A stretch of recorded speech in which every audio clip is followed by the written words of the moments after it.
What's up, you filthy casuals? Welcome to the Casual Shenanigans Gaming Podcast, a podcast all about everything PC gaming related. I'm one of your hosts, Jerem Gaming. Tonight, I am joined by Dave, the not at all evil Viking 13. But I can be, depending on the current DayZ series that we're running. It goes back and forth. Dave, your phone is broken, isn't it? Occasionally. Why? Oh, Debbie said your phone was like completely jacked up. I was going to tease you about your smartphone being gone. Oh, it acted up this morning and then last night, but it's been fine all day after that, so. Oh, Debbie, queuing up these fake news stories again. What? And joining us from CNN is Debbie. Hello, everybody. And then finally, Joel is joining us from his phone. Hey guys. That delay. Joel, what has net neutrality done for you today in regards to your internet? People that drink smash trucks into cables that take down my Comcast internet. So this is Comcast's fault, is that correct? It's because of the Comcast Time Warner merger? Yeah. Yes. Okay, good. Okay. Remember, everyone contact your local reps. So, in the pantheon of things that Twitch does not do well live, it's showing me one title, and then when I click edit on the title, it's showing me the title I set to be the title. I don't know what's real anymore. Yeah. What title are you seeing, Dave? My live stream last week of GTA 5, I changed the title 3 times. The second time, it's like, oh, wait, you're not actually logged in. And after the 4 total title changes, later the broadcast showed the original title from the week before still. Like, it's just, there's no... Let me just refresh the page. There's no understanding Twitch's title issues. Come on, Amazon. Work your magic. I don't know how that works. Look good, actually. I think you're set. Okay, cool. So tonight we have an absolutely packed show. Tons and tons of stuff to talk about tonight, and it kind of all worked out that it all ended up on the same night. We'll start with the probably biggest thing. Tonight is the night where we find out if the Potato Masher can run Grand Theft Auto 5, one of the most requested games and one of the games that a lot of people have been promising the Potato Masher would roll over and choke on. And you're going to get to see for yourself tonight exactly how well or poorly it does. They'll be choking on reality. Ooh, fighting words. The homeschooled burns. All right, bye guys. I've had enough of this podcast. See ya. I'm sorry, Joel, I can't hear you over your analog connection. Speaking of which, I was in the city near where I live. I live in the city. I was in a different city last weekend, and I made a phone call, and it was really, really clear. And I noticed when I hung up that it said HD next to the thing.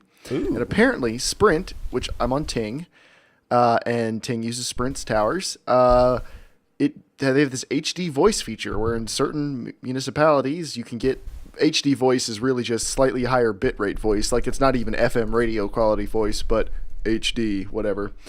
And it sounded really, really good. Like it wasn't TeamSpeak good, but it was pretty good. It was like better than PlayStation Network chat. So, well, that's not a plus. That's true. Yeah, I don't really know where that story was going. It's something to do with something. I don't remember. Have you noticed though that HD? I mean, I guess everyone knows this, but it's become no longer high definition. It just means better than whatever was before HD. It's just, yeah, there's HD mops, HD refrigerator lighting. I don't know how that works, but I've seen it advertised at Best Buy. Mops? Yeah. There's a Swiffer HD. Swiffer HD. I've seen it in person. The HD is like chromed on the logo. There was a press release about the Swiffer HD. And it doesn't mean like high definition clean or whatever. It just means like high definition mop. It doesn't even. What does that even mean? 2,000 bristles across. I don't care. I need it. Oh. Wait, what if it was like 1920 by 1080p bristles? That would be kind of awesome. Ooh. Would it though? I mean, it would at least be an excuse. Dave, sometimes when you say stuff's awesome, I just don't know what you mean by it. It would be mildly amusing. Okay, that's better. That's what I think you mean a lot of the time, but I'm just not sure. I'm easily amused. What can I say? That is true. Now, besides the Potato Masher review of Grand Theft Auto, we are going to be talking about Star Wars Battlefront, and we are going to be talking about Steam paid workshop mods, and we have a lot of mail. So we're going to hop right in, as we always do, beginning the podcast with our topic of the week. Star Wars Battlefront, or the thing that Joel is second most excited for in the world after Star Wars The Force Awakens. Would that be correct, Joel? Yeah.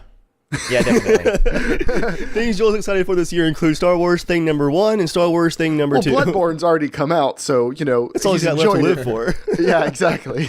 It's a good thing Bloodborne was good. That means, like, even if Star Wars was bad, Joel will still make it through this year intact. If Norman comes out and Star Wars is good and Bloodborne coming out, Joel, this is a big year for you. I know it is. And we've been talking Here's for Fallout 4 2 and a Half-Life 3 reveal. All right, stop with Half-Life 3, man. It's not happening. Even setting aside the possible Fallout 4 announcement, you know what's been happening this week, Jeremiah? Joel's been sending me Witcher 3 articles, like one a day. He's been sending them to me, too, even though I keep asking him. I don't want any spoilers. Stop sending them to me. So, if You we said could that add on... once, you douchebag. You said it once. You've sent like 3. No, I know, but you said it once before. Like, I mean, like, that's all. You said it once. I was like, okay, I said well, it you at don't the have beach to and I watch said it it. today. I should only have to tell you once. Anyway. To add to Joel's list of things that are both going to destroy his life and help him through this year, if The Witcher 3 comes out and the combat is similar to the Dark Souls series, like it's pretty in-depth, and the world is, I mean, it looks great, and if it's half as good as it looks, we might lose Joel this year. Like, he might disappear for a few months, show up like a huge hobo beard with a finished copy of Norman on Blu-ray. He's developed a whiskey problem. Sorry, I mean old Smirnoff in a jug problem. Oh, old Smirnoff. I'm actually, well, it's not really better. I'm drinking a Strongbow Gold Apple Hard That's Cider. no different, Joel. It's the exact same thing. I know. I enjoy the occasional hard cider, knowing that it's basically soda. I bought 6 different types at my store that you could, grab different types, and I got a blueberry beer. What? I got one, it's literally called Sweet Jesus. That's Sweet what Baby it's called. Jesus? Yeah. Yeah, that's a chocolate stout. You're not going to like that one. Actually, he will. I'm probably He not likes going the to, but I was like, Really? I You was like, what the stouts? heck? Sweet Baby Jesus. Sweet all Baby right. Jesus is, like, it's a pretty strong... All right. Oh, Good on you, okay, man. so take one little sip at a time. I mean, I tried it. I didn't love it, but maybe you will. To each their own. Tastes will differ. I love it. Because it has alcohol in it. That's not the point. I like flavors too. Flavors in the alcohol. Those are nice. Anyway, back to Battlefront. We have too much to go through tonight. Sorry, guys. We gotta get this. Crack that host whip, Jeremiah. Bloodborne style. Go ahead. So I'm going to change the time we actually talk about the topic to later. all right. I already put the countdown in. No. Put it where, we kind of started talking about it. We introduced it and then went off the tracks. So I'm going to play devil's advocate because I know there is a whole lot of negative opinions on the internet about Battlefront right now. And I had some negative things to say too, but I'm going to play devil's advocate because I feel like some of it's overblown.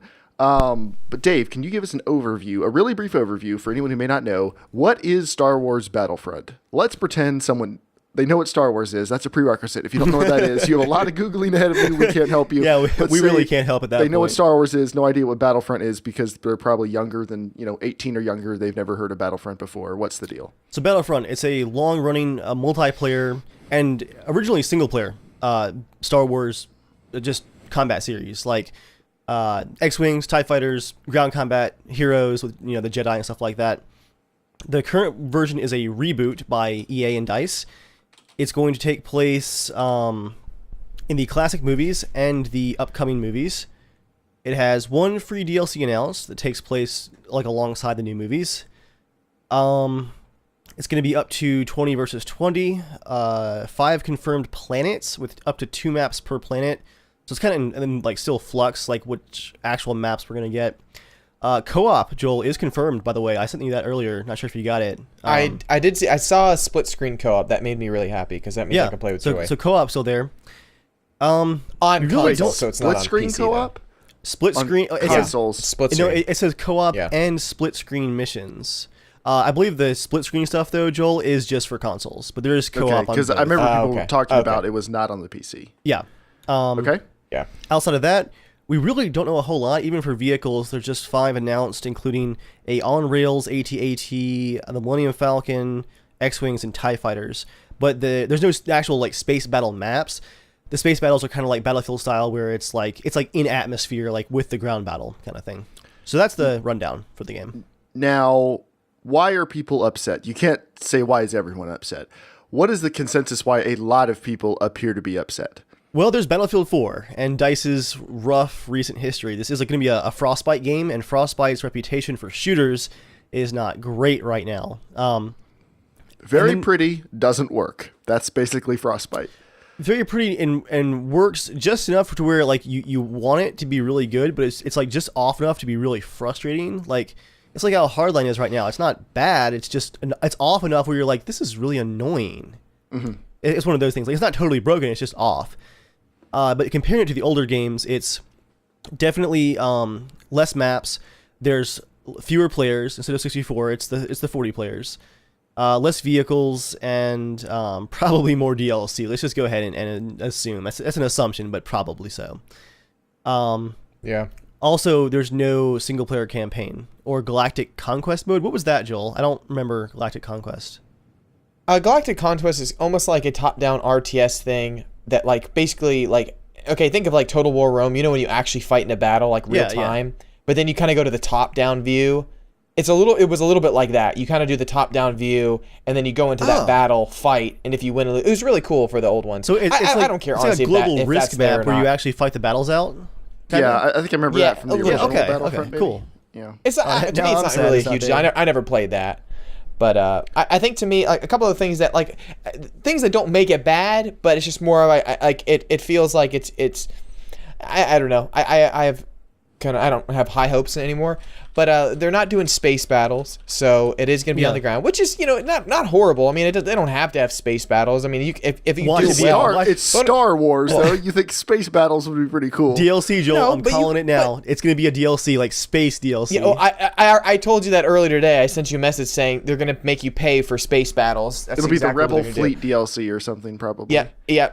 But what frustrates me is that I think the flying in Battlefield 3 and Battlefield 4, all of that is just retarded. It's just stupid because you have a tiny little map. A tiny little map. All you do is circles. That's it. Like that is not flying in a jet. Like how was just it in doing Battlefront? circles. I don't really shooting. remember the flying in there.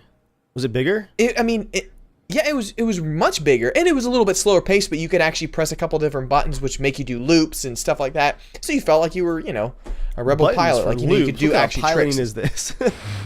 I'm saying you can do like like the X-wing kind of does like a roll and everything, and a couple different like it will actually do some dodge maneuvers and stuff. It was really really fun. So you could actually escape stuff. So gotcha. Because remember it's not realistic, Dave. It's Star Wars. It's fun. So yeah, I mean, whether I like how whenever I like describe something that I want more 18. detail in, Joel gets like really condescending, like it's okay if it's fun. Well, actually, that was going to be my point. There's a lot of negative things about everything that's missing. Everything that's not there. Things that were, and it's all stems from people are basing it off of what was in the old games. Here's what I will throw out there. I don't think it matters what was in the old games. This is a reboot. Those old games are old. They missed an entire console generation. Battlefront was dead, and this is not a resurrection of Battlefront 3. This is an entirely new game, as far as we know. If it's good, I don't know that it matters. It's a reboot. Some stuff like space battles are conspicuously absent, and it is safe to assume, given that it's EA and DICE, there's a very good chance it's going to be DLC later. But it's missing a lot of features from the older games, but look how much prettier it is, and it's going to be so much faster and prettier and have... But none of that matters, though. Like, literally, none of that matters. I could have graphics that are 5 years old, and it's a good game. I don't even care. It's gonna be fun. I'm not judging the game now. It's just more of like I was watching Dave play Hardline today, and it just pissed me off like the amount of like XP boosts and everything that pops up on the screen. It'd be nice if they didn't do that. Don't judge Star Wars based off of something that's happening with Battlefield. Just because it's the same overall developer doesn't mean it's going to be the same game. I've made all the same. It's going to be Battlefield in space jokes too, but we don't know yet. What I was going to say, well, I know that. I'm just saying, like, based off of, I mean, Hardline was a different developer, and they still did the same, even more. It's very true. But here's the stuff I think Battlefront so far is doing really well. They did the really high resolution scans of all the props and stuff that they're using. They look really, really good. They sound really, really good because they went back and got original sound samples and stuff. And the visual effects, what I like is they look like the Star Wars movies. Like when you're looking at it, it's the most Star Wars looking video game I've ever seen, which I think is what they're going for, is not like Battlefield Star Wars. It doesn't look like they're going for that. It looks like they're trying to make Star Wars, like as Star Wars as humanly possible. And it looks good. If the game is fun, yes, it doesn't have as many maps, but those maps, each map is probably more complex than all of the maps in Battlefront 2 put together. Out. Yeah, like one map would be the development time of probably all of the ones from the original game. I'm not. Oh yeah, no, I agree. I don't care. I don't care if it only ships with 4 maps. Games are really, really hard to develop. Games are really hard and they're really expensive. Now that doesn't mean you have to fork over your $60 for someone's like cash grab attempt at doing something, but if they're cutting down the number of maps or features or something, maybe it's because they want it to be focused and better and not try to do everything all at one time, or they're saving it for DLC. We don't really know. I just think people are judging it way too harshly based on features of a game that's 10 years old. Like they're judging it against, that'd be like judging Battlefield 4 against Battlefield 2 because it's not feature for feature identical. Like franchises change. If you really, really like Battlefront 2 that much, you can go play Battlefront, no one's stopping you. They have the right to go wherever they want with this franchise, and if you don't like it, don't buy it. I do think people are right to be concerned, though, based on the publisher. Yeah, I'm only concerned with the stuff they're actually making now. Like honestly, if it's even if it's as bad as Battlefield 4, I'll enjoy it a lot just because it's Star Wars. Instead of a dumb building that explodes, I'll be more excited about a big ATST or AT-AT that explodes. I'd rather see that if that's Levolution than I would see a stupid building. So I'll be excited just because it's Star Wars, so that'll make it honestly a little bit better for me no matter what. I just more of hope that, you know, they go back a little bit way how some of the older games are made, not just Battlefront, but just how older games are made. Like just get rid of so much XP boosts and all this crap. Like just make it a a game. Like just work on actually making some of the old features too. Like the we don't need person and all. Yeah. Yeah, just no more of those like laser dots and all that kind of stuff and the unlocks. Like, just, you know, all have the a couple weapons attachments. We don't need that, you know. I think you that don't would just know. be really you don't know bad. that it's doing all of that yet. I'm not saying they are, but I just the way the last couple of games have come out. If they learn really well, they're not gonna put that in there. But I think they're gonna do that. Because I think honestly that company is just really going down the tubes when it comes to, they make gorgeous looking graphics, but I don't care about any of that stuff. It's like, I just want a good core game. Joel, you say that you don't care, but the sounds you made when that trailer went live implied a lot of caring. Like, some really disturbing levels of caring. Dave, I care about a Star Wars game. When was the last time a really good Star Wars game came out? Like, I enjoyed The Force Unleashed. I really enjoyed but I'm both saying of those you games. can't They say weren't that you don't great. care about the graphics. Because those graphics contribute to the aesthetic a lot. Like, it looks they really, do. really good. They do. But I watched just even the Battlefront 3 trailer from, ages ago, and I was like, dude, if that came out right now, I'd buy it right now. Like, it looks like fun. Yeah, if it's good, I'll play it. That's the thing that's what keeps me coming back. You know what I mean? Like Battlefield 4 looks gorgeous, but it didn't keep me coming back because of its awesome reflections and rain textures. Like that doesn't bring me back to the game to play it. That makes me want to see it on like a really nice computer and just see it for a couple hours. But then when the game's not fun, it doesn't bring me back. So I don't care about the graphics. I don't like. It's awesome. It's great when you have good graphics when the game works well. But that does not matter at all to me. It's not like the art team would be the feature team if they weren't making art. They're the art team. Of course, they're going to make the game as good as they possibly can. The feature team, it's more complicated than that, obviously. But no, I think it should look as good as it can. The only thing I'm saying about the artwork is the added complexity in all of the artwork just shows the added complexity in every aspect of making a modern shooter. I mean, absolutely. I agree. So if they're cutting out features, I'm sure that's why.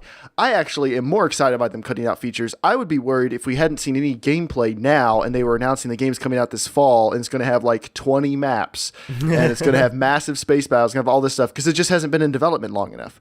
Like, I would be worried because I would be pretty sure that's not going to happen. Yeah, I mean, we'll see. I mean, I hope it's honestly just a decent, even 7.5 or 8. Just I really do hope they do have other drivable vehicles. I mean, I'm guessing they're gonna have the speeder bikes. You can have those, but like even if the AT-ATs, like if you have that in the snow mission, like even if you couldn't drive it, maybe you could at least go in it. But like I hope they have the ability to have the snow speeders to be able to wrap the tow cables around stuff. Like I love that. I mean, they played it in the N64, a PC games. They had it on, I forget what else, like the GameCube, like Rogue Squadron. I love that. I mean, I think if they really want to accurately depict that, I hope they do that. But not the way that DICE always does it. At least in the last couple games where it's like, no matter what you do, it falls down the same way. It always happens at the start of the map. The way Levolution is, it's like it becomes, it's novel. So like it's really cool like for the first mission, and then immediately it's just like no one cares, no one ever uses it anymore, and it's kind of more of a hindrance than it is anything else fun. So, but I mean, we'll see. I know that now more and more games are becoming more and more complex, and we should just move on to the next one because I realize we're going so long. No, it's all right. I mean, honestly, we don't have a lot else to talk about because they didn't show much. We don't want to just sit here and speculate. Tons of people are doing that. You can find a million YouTube videos where people sit there and try to make you watch for 10 minutes while they pull nothing out of their butts based on very little information. We're not going to do that. All we know about it is it's really, really pretty, and the final game will not look like that because that's just rendered in engine. It doesn't mean it's gameplay. Wait for a gameplay trailer or a live E3 demo if you want to see what the game will really look like. Before we move on, Debbie, do you like Star Wars at all? Are you excited for this? Do you not care? I care, but I'm not like through the roof like Joel is. Okay, you're just sitting back and waiting? Well, yeah, because like you said, this is only like an engine thing. It's not actual gameplay, so I really need to see more to make a solid judgment on it. Okay.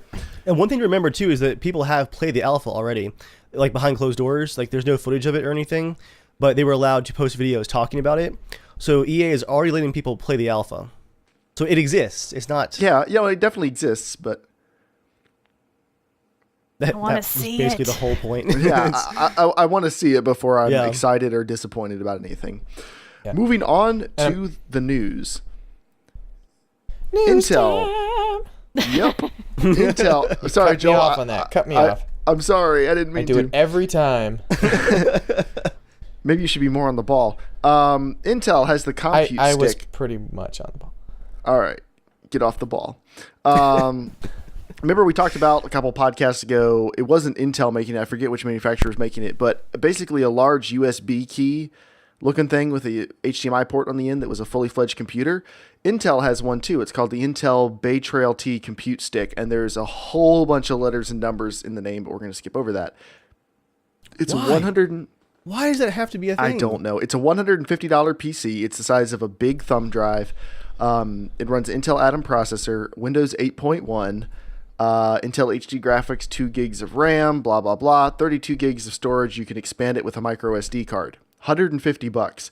It's out. People are benchmarking it for $150. This is really impressive. It's like an Apple TV that runs. It'd be like an Apple TV that ran full OS X and was smaller. Yeah. That's pretty much the way you should look at it. Like it's basically for streaming video and doing other small stuff like that. It's not super powerful, but the specs weren't bad. Like the performance metrics aren't bad. AnandTech has a great review if you want to go look at it. But it's really, really cool, and I think this is pretty exciting because people have been using home theater computers for years, but the tech is finally getting to the point where you could actually have just like a thumb drive you plug into your TV that is a fully fledged computer you can do whatever you want on.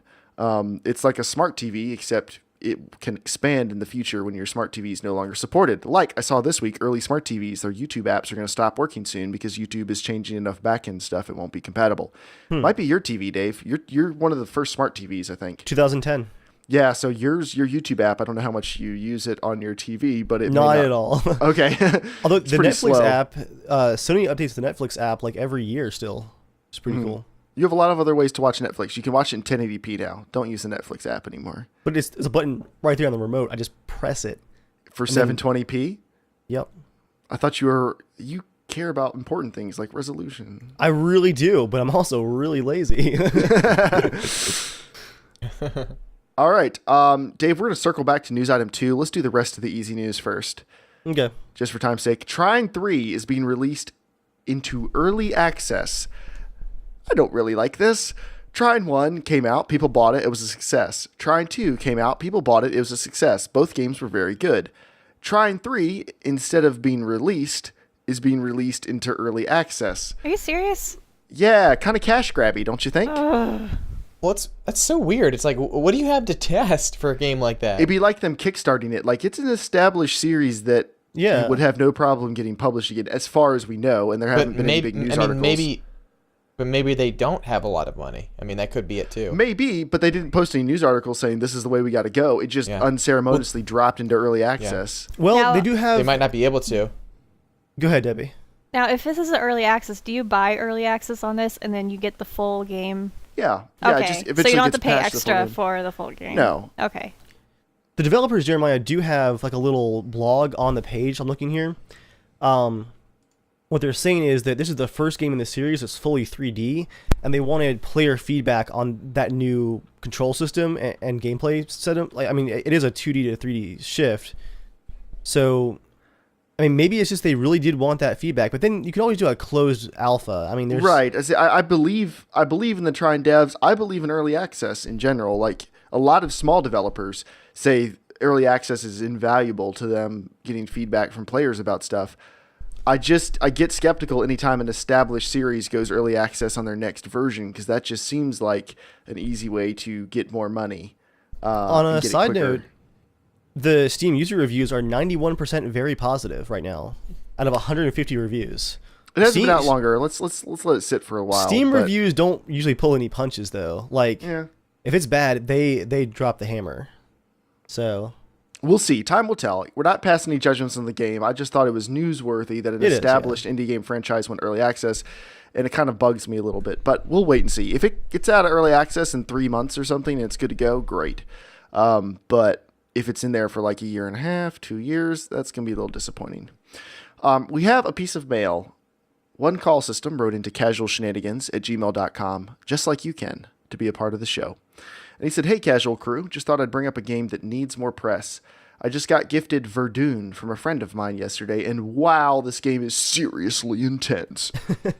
Great atmosphere. The shooting is fantastic. The German bolt action rifle is the best bolt action I've ever played in a game easily. Honestly, I wasn't expecting this game to be any good going in, but it's definitely worth a purchase. I see many hours being dumped into this. I think it's only beta at the moment, but I'd say it's a finished product. I found no issues except for a bit of clipping through the ground in spots." I'm skipping over most of the rest of your email. One call just for time. I read the whole thing, and thank you for writing in. But just to talk about it on the podcast, your first paragraph was the most relevant. He says, "Slapping my seal over here, guys. One call system." So slap your seal away. I really hate what that's becoming a euphemism for, but whatever. So yeah, Verdun. Dave. Yes. Verdun is approaching release. Yeah, I actually added this to the news without seeing that email. A little bit ironic. I've only played just a bit of it because the patch that I tried out had some issues with my monitor resolution at that particular patch. But it caught my attention today because they posted a video, and Verdun's been in early access now for about 2.5 years, but they've been in development for, counting it up here, 9 years, counting when it was a side mod project, basically. And they actually posted a really cool video showing what the game looked like in 2006, when it was like a mod project. And it's crossed 3 engines now. It's gone through Steam Greenlight and Early Access, and it's about to come out. And although I've barely played it, it seems pretty solid. It reminds me of Red Orchestra 2, but World War II. World War I. But World War I. And yeah, I think this is going to be a cool example. Finally, yet another Early Access game that has made it all the way through and will be an example of a successful project. With the ranks of Kerbal Space Program, Prison Architect, and some of the others that have been coming out this year. Mm-hmm. Yep, should be pretty cool. Yeah, I'll drop the video in the description and then also in Twitch chat. But it's a really neat look at how the game developed. And also, it caught my attention because Verdun, I think, has some parallels to DayZ. Surprise, surprise, that caught my attention. And that, I mean, there were complete rebuilds of significant parts of the game and entire engine swaps as the scope of the game changed. But in the end, it looks like it was the right decisions to make, and that they're going to have a really solid product at the end. And early access isn't always about a 6-month alpha period where you meet your milestones and the product that you started out making is now finished. Sometimes the product itself, the goalpost, they all change, and that can be a good thing. I think Verdun's a good example of that. So, all right, Battlefield Hardline. First patch is coming out a month after release. It adds rentable servers to consoles, but it contains no netcode fixes. What, Dave? You put this in there, I'm assuming. What are the big changes in Battlefield Hardline's first patch? There are none. Is the hard line what you can take with a patch? Oh man! Oh. Sorry, that was like bursting out of me like the alien. Should it have been though? Honestly, I saw the link. It was retweeted by someone else. I stopped following the Battlefield Twitter because their marketing annoys the daylights out of me now. And your it's like, crew is your family. Sorry, that was really bugging. in GTA 5, that was the day Furious 7 came out. They said your crew is your family, like hashtag Furious 7 or something. I was like, don't you dare. The crew of random people that you're playing with, they're sniping from the back of the map. Yeah, and not cooperating and not using their mics. Yeah, I don't think so. No, not at all. And of course, you all look the same too because it's 4 classes. So you and your clones are your family. Shameless plug. Join the Casual Shenanigans Seal Slappers. Go on Rockstar Social Club. Join the Seal Slappers. We are 18 strong right now. It's an actual crew. It's actual crew. We look forward to more of you guys joining, and we'll probably be playing some GTA Online after the podcast tonight if you want to hop into TeamSpeak. Again, in perpetuity. There it is. Woo. What's that word mean? SAT words. Perpetually on and on. Oh, okay. Like in perpetuity means basically it until never further ends. notice. Yeah. Yeah. Without end. And Hardline CTE is planned. Hardline, we're going to fix it after release mode is planned. Games should not need a community test environment. I'm sorry. I just had to say it. They should not need that. They should be released in working order. And then if you want to add extra features, save those and put them in the next game. Well, no, I think a CTE can be good. Really? Because there's a lot of features added to Battlefield 4 2 years after the fact or a year and a half afterwards, and I'll never see them because I stopped playing Battlefield 4. I don't care what goes in CTE now. I'm not arguing for that. I'm talking about if The Witcher 3 comes out and it's solid, and they're like, hey guys, we're thinking about adding a hardcore mode. There's a Witcher 3 CTE you can join and try out our new hardcore mode. If they're adding things to a completed game, but they want that user testing, it's like a feature-based early access almost. That can be good. But when a game is missing things and things are broken and CTE is how you fix it 3 months after the game comes out, that's where it's a problem.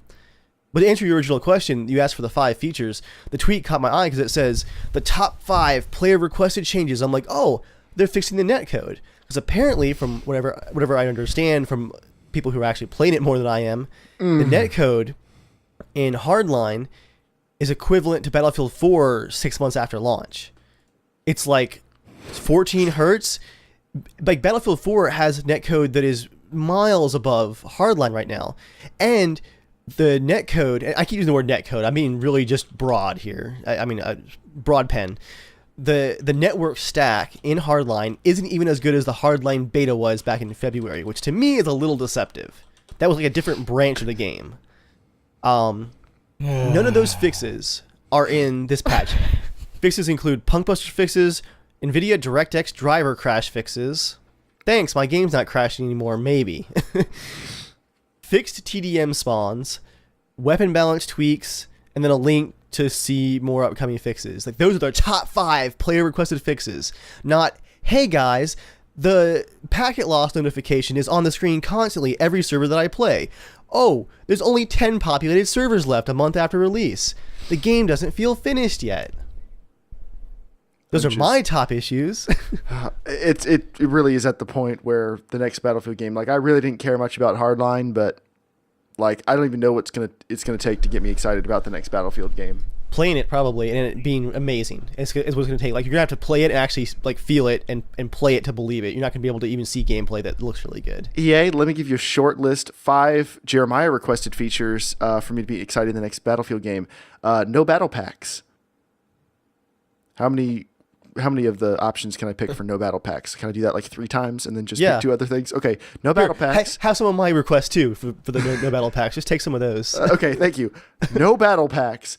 Release the game in working order on the first day and just keep it till it's done. Just wait. You gotta wait an extra year? Wait an extra year. Announce it when it's ready to go. Oh, yeah, and then release it. Don't announce premium till after the game's actually out. Yeah, maybe wait like 6 months and then say, hey, we have extra content coming. Not like, hey, buy the game, and then we have extra content coming later. Even if you are working on it separate from finishing the game, it really makes it sound like you're just trying to milk people dry for money, like you've done with the past 2 Battlefield games. I don't understand why do they have to announce it right away? Like who goes, oh my gosh, because they don't want you to pre-order the game. They want you to pre-order premium version of the game because it's much more expensive. $120. They're trying to push. Yeah, they're trying to raise the price because of the they probably know the game is absolute crap, and they're like, we got to get it out the door. Like, for example, Joel, I bought Battlefield 3 Premium and loved it, that was announced like 8 months after the game came out, right? Yeah. Because I enjoyed got that. And honestly, it was worth the money. I enjoyed Battlefield 3 a lot. And so then for Battlefield 4, because I enjoyed Battlefield 3's Premium so much, even though they announced it before the game came out, I'm like, well, that was a good value. I played Battlefield 3 for years. Like, I'll go ahead and get Premium. It was like a 10% off discount. And then none of you guys got it because the game was broken. I barely played it. And the last 2 DLCs, like, I even stopped making videos on and stopped playing by that point. Like, that wasn't a great value at all. But they had got my money up front. They didn't care. Yep. So. And speaking of natural segue happening. Speaking of getting your money up front and no longer caring, our last major news item of the night. Steam, as of today, right, has opened up the gate for non-curated paid workshop mods. Skyrim is the first officially supported game. Yes! Now, without saying anything else, I was going to say, Debbie, Dave, you're a Skyrim nerd, but I think Debbie probably would be she's past me. Yeah, she's our Skyrim consultant. Sure. Debbie, what is your initial thought to paid mods for Skyrim? Goodbye, wallet. No, that's awesome. Like, Dave, you tweeted earlier that it's really good to get content creators actually being paid for what they do and getting quality content and not having the risks of AAA games like that. So the fact that they're releasing Skyrim, which is a very flexible engine to work on and has already seen so much success with just free mods. 24,000. Yeah. 24,000 mods in the workshop 24,000! So beautiful. So that's going to be, like, you can literally buy like a whole new game if someone comes out with that much. Like the one in progress, what was it called? Beyond Skyrim? They're like making the whole world of Tamriel like Beyond in there. Tamriel? So I don't know. Yeah, something like that. Yep. So if that is like $5-6, I have no problem buying that. That is just amazing. Like, I'm so excited for that. Before we dig in here, let me actually who moved this segment? There it is. Joel did. He moved it to the end of the news. That makes sense. sense. To be in let me just go over some of how this works, because before we dig into it too much, right now it is just Skyrim, but there are strong rumors and some comments from Valve that suggest that other games are opening up very soon. Arma 3 is probably right at the top of that list.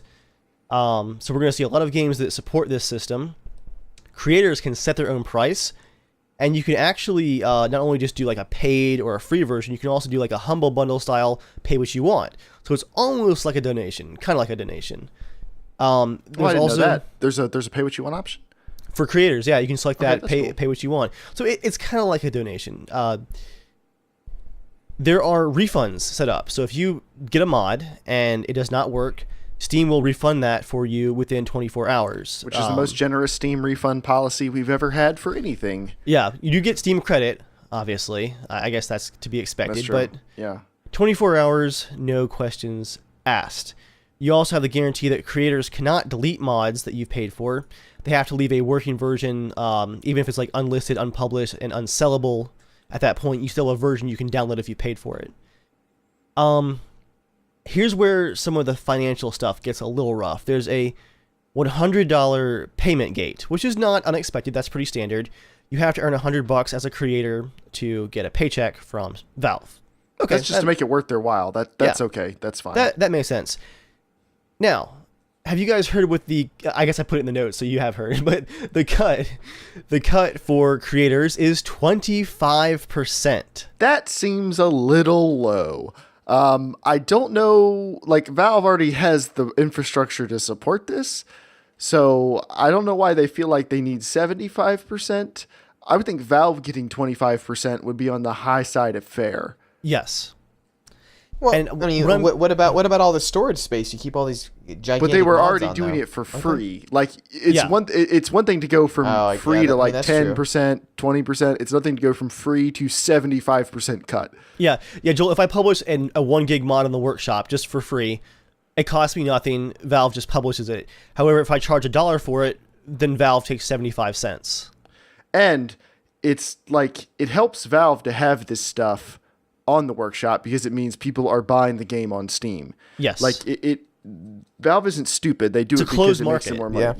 Yeah. It makes them more money. It totally makes sense. I mean, but then again, you were putting it on there for free, well, not getting anything for it too. You know. yeah. And that's the thing. Cut, and I'm Yeah. assuming that's what they think everyone's going to think is a cut of something. Like 25% of something is better than 100% of nothing.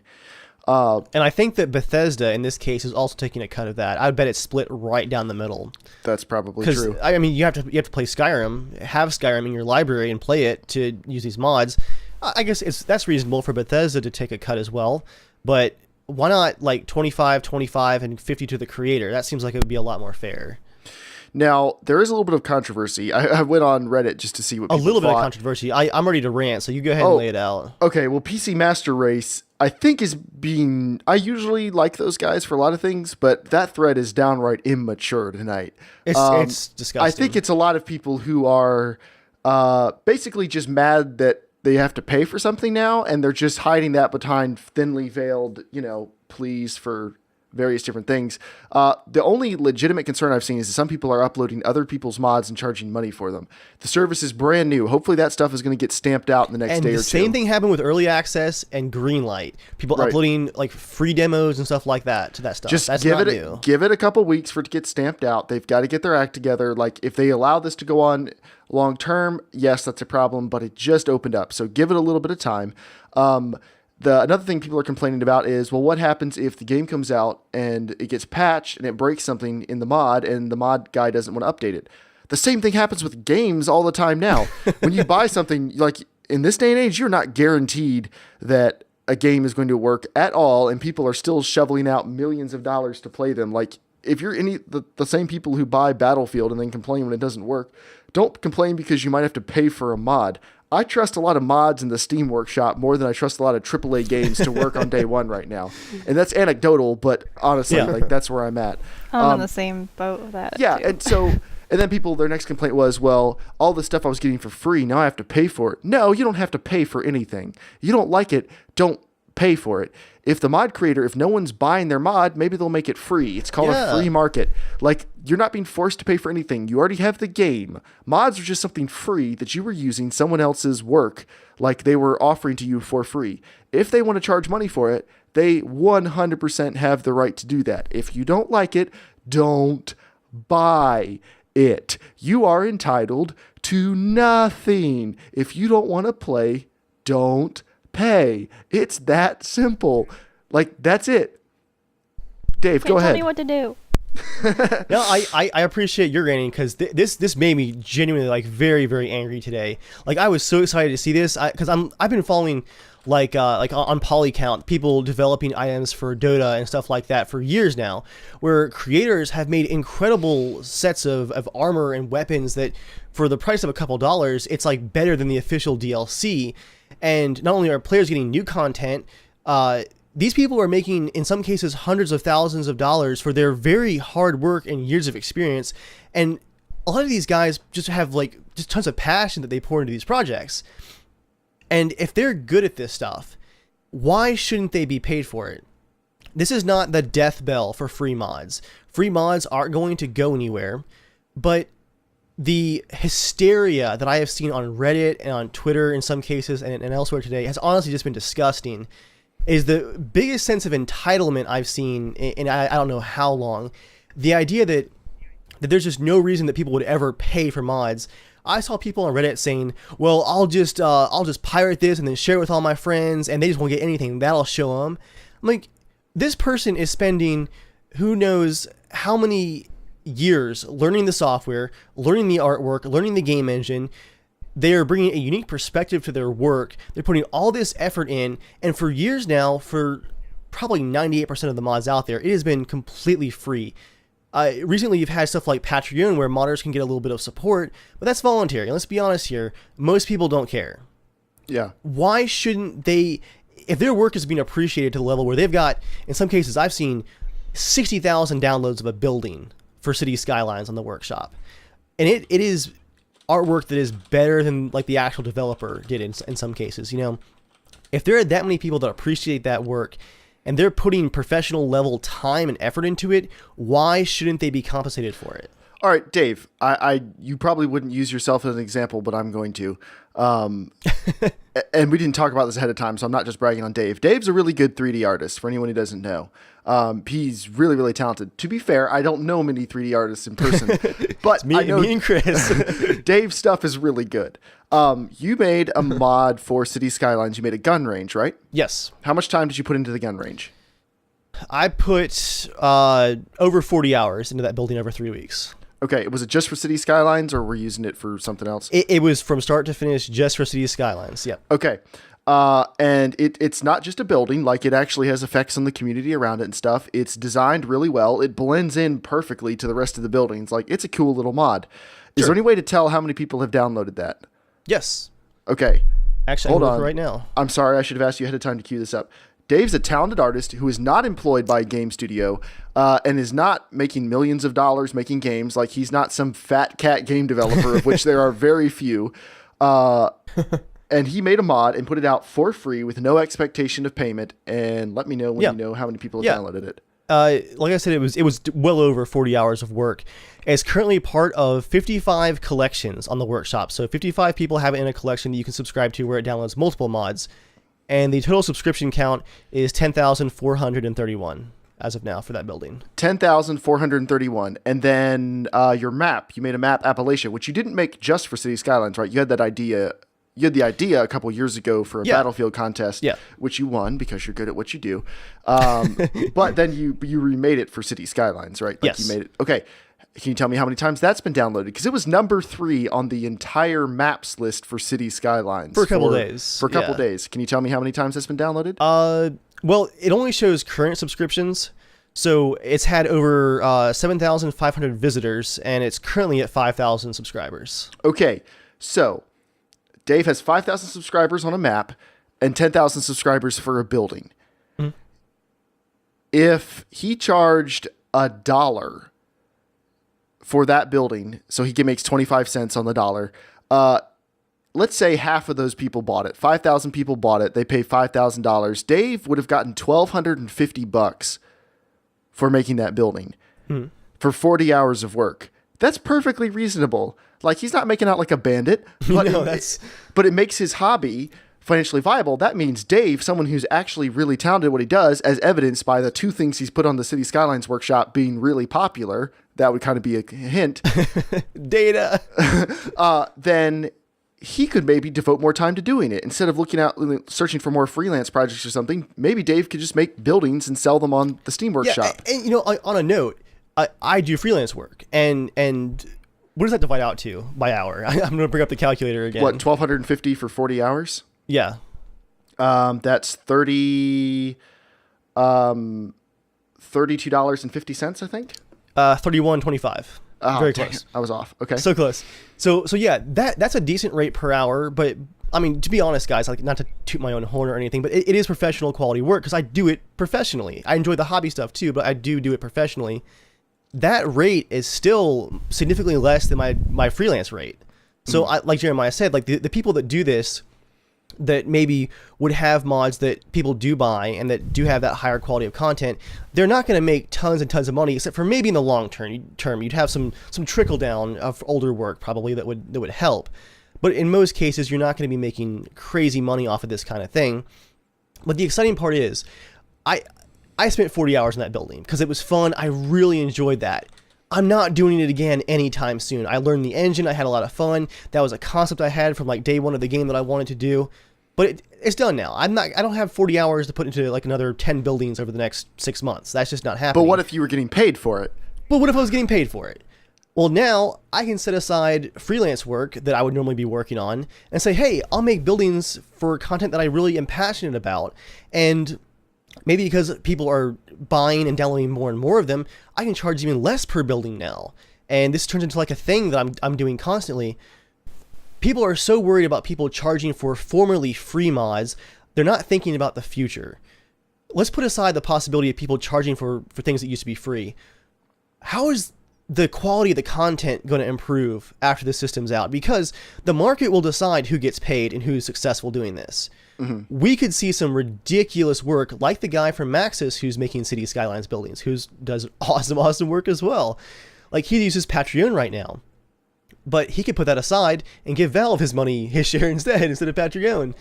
I mean, there's so many options, and I think people are just so worried about the free stuff going paid that they're missing the exciting part of it. And the sucky stuff isn't going to make any money. Like, people aren't going to be making thousands of dollars off terrible mods. Either they won't be able to sell them for anything, like they'll stay free, or they'll charge money for them for a while and no one will buy them. Like, the good stuff, people will pay for it. If you just can't pay for it, guess what? You already own the game. You're not entitled to the mods. Mods are a perk of PC gaming. Yeah. And they can still be free. And there will be tons that are still free that are good. So, anyway. I can talk about this for a while. I've been staying quiet since. Sorry, Joel. Go ahead. And I'll let you guys. I'll let you guys finish. I had some thoughts, but I just wanted to wait till you guys are finished. Yeah, go for it. Okay. I think I completely agree with you guys. Honestly, like, wholeheartedly, I completely agree. I think people are ridiculous that anytime something is free, like I don't think people deserve money for stuff. You know, let's say you make it for free and it's out there, right? You don't deserve money because it's free. I think if I really enjoyed your stuff, I would enjoy giving you money, because I think if you're a nice person, you appreciate someone's art, you can give them some money. But the frustrating part is when it's totally fine for people to charge something. And I'm not trying to dig on Dave at all for this, because he's not at all like this. But there was a conversation we had like about a year ago about AdBlock Pro, right? I was talking about something on there. I couldn't find the free one, and there was only the pay one or something like that. And I mentioned something about basically like, you know, I don't know, like if you couldn't find it, then you got to pay for one of the AdBlock Pros. There was like an article saying you'd had to buy it or something like that. And I was like, oh, it's not free anymore. And Dave just mentioned something about like oh, I'd never buy something like that. You can always find another free one, right? And he doesn't mean it in the same way I think all these ridiculous douches are just like, oh, I need all my free stuff. But I do think it's like it can get to that point where it's like, wait, well, it's free. Where are all the people making the free stuff anymore? You know what I mean? Like, PC people are so used to like being able to download something, be able to get it for free, whatever means. There's always a way to copy something, and you know, whether it's legal or illegal, there's just ways to do it. And I think, however Steam does it, however like the ratio of how much they pay you or not, they're allowing you to get an amazing service for putting your stuff out there in the exact game category that you want to do. It's like, I don't know, if for movies, if I could just do it for free, and if it was popular enough, hey, maybe my movie would do well, and I wouldn't have to pay anything except for, you know, I wouldn't have to do all the upfront marketing costs to actually put it out on a store like that. Yeah. But I think we just have to be careful of that kind of thing, because as much frustrated as these people are, I think you guys would get frustrated if something was like, crap, I'm used to having this little mod thing or little tweak for a browser, a little tweak for a PC mod thing, not for a game, but maybe just like a whatever it may be. Maybe it's a bench press thing, or benchmark thing, not bench press, something like that. There would be like, crap, well, I don't want to pay for that. Like, I don't use it enough to want to buy it. So I could see you guys also getting frustrated as well. So I don't think you guys would ever get as frustrated as these people apparently are getting. It'd be a minor frustration though. It'd be oh, that sucks. Our Arma 3 mod pack got a little lighter. Like, that's it. Like, I won't be surprised if some Arma mods become paid as soon as it goes available. Like, a lot of the ones we use, the amazing weapon packs and stuff, but that stuff's really good. Those people deserve to get paid a little bit. It's professional quality. I pay for it. And the reason why you guys would be able to get over it is because you guys are able to understand, oh, this different, hey, you know what, it was awesome, they did have it free for a while, we work in creative but you know fields, and we're not assholes, so. Exactly, it's kind of like, it's like, hey, they have every right to sell it. It's like, well, you know, they have an avenue to make money off of it, why wouldn't you want to do that, you know? So, And Joel, actually, to return unfortunately, I think it's going to be an absolute slop hole of stuff on there. Honestly, yeah. I think Slop hole. you're going to find the respected mod people, but I think it's going to be an absolute slop hole for the next couple of I don't months. think that's a word, but I'll take it. You're such a slop hole, Dave. It is very descriptive, so I think it works. But Joel, actually, to go back to your example, when you asked me about the AdBlock software, what I really meant by that was that if there were two versions of AdBlock, one paid and one not, from different developers, they both did like the exact same thing. Like, I definitely just wouldn't pay for the paid version. But going back to the idea of just providing more value, if the paid version of the AdBlock program, maybe a global subscription system where I can use it on my phone and like whitelist certain sites that would like always load their ads to help support them. Like, if it added more features and really gave me some value beyond the free version, I could definitely see paying for that. And I think that's going to be where mods are going to have to prove their value, either by just the professional quality of them, like established mods that maybe have a slight price now just to help the developers out, or established mods that say, hey guys, here's a big update for free, we're excited about the future, here's all these new features we're planning, but we're going to go to a paid system to support the development, and we're going to be able to put 40 hours a week for 3 months into this for you guys. It's going to be awesome at the end. Like, they got to provide that value, and that's what people should get excited about and stop complaining about less free crap that they get on the workshop just clicking a button. It's obnoxious. Yeah. It's very obnoxious. obnoxious. I would say that the value is already there. I mean, if for even for the AdBlock Pro, they don't need to add any extra new features. You've been using it for years. It's enough of a good feature that you right now. So if there were no free feature or no free sites out there at all that offered this, you'd have to either buy one or you wouldn't. And so you have to decide, then I buy it, but I'm talking is about this something that I've been multiple... using for the last 5 years? Would I buy it? I would buy it because I'm exactly. I didn't realize I had it on my computer. It's been on so long. And then I got on a new computer. I was like, holy crap, there's ads everywhere, Batman. But yeah, it's sad. I think it's the intelligence of our community is dropping by the wayside. No, it's the echo chamber of people who get upset and get in the little room together and fuss about stuff. And Reddit is a great place for that. Remember when Reddit solved the Boston bombings? Like, you get enough people together, the hive mind is stupid, and the hive mind is not any one person's fault, but it just happens when you get a bunch of people together. They find people who agree with them. If you don't know how hive minds work, you have a very loud opinion. Yeah. Other people with the same loud opinion find you, and you guys stand out. And then people who have the opposite loud opinion also find you, and you guys slug it out. And then you have a whole bunch of people agreeing with each other and thinking it's a black and white issue and everyone else is wrong. That's how hive mind works, and that's how Reddit works. So just, take all comment sections with a grain of salt. And I got one more thing to add for this, too. The chat brought up a good issue, which is copyright, because a lot of mods have been uploaded today, compilations, other people's work with paid gates in front of them. The workshop agreement says, I have the rights to upload this. And what that means is there's no curation right now by Valve or anyone else, including the game developers for mods, which I think is really the only way to do it, because you want the mod process to be as easy as possible. However, because of the license agreements, these mods are covered by the Digital Millennium Copyright Act. If you're a mod creator and your work is being uploaded to the workshop, you can submit a DMCA takedown notice when they have to react to it immediately, and they will.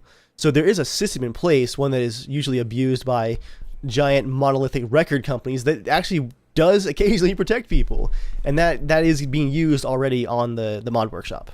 So as far as copyright goes, I don't see any kind of curation being possible, but the community needs to get really good at self-policing, and mod creators need to be on the ball with the takedown notices, I think. Yep. And Valve needs to crack down. Like, if they catch someone uploading mods, it's like you're banned from the workshop for 3 months or 6 months, or like your account has like a flag on it or something. Yeah. There needs to be a permanent punishment. Kind of like eBay reviews. Yeah. Well, eBay reviews have gotten a lot more watered down over the years, but the idea behind eBay reviews, yes, most definitely. It is now time for the Singularity Shame segment, a part of the podcast where we bring up somebody who is being a douche canoe and we poke little holes in the usually douche Ubisoft. It's almost the Ubisoft section, at least last year.